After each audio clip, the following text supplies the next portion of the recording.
Okay, we're going to show you what we've done to the squeegee handles here, and we've put a square lock type on the ends of all these squeegee handles,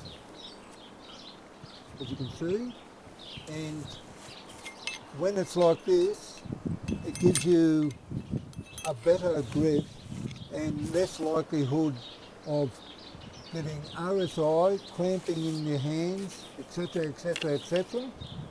It's only a matter of just putting this square lock on the end of your squeegee handle and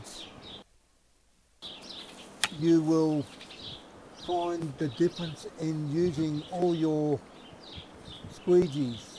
And as you can see, it also fits other types of cheap handles, also a water-fed brush we've done on that, and if you've got tools with Euro threads, you just screw it in there. That way all your tools will fit on the one pole without changing your tips.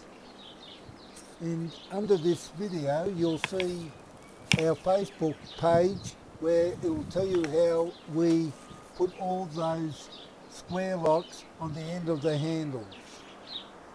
Well, I suppose that's about it.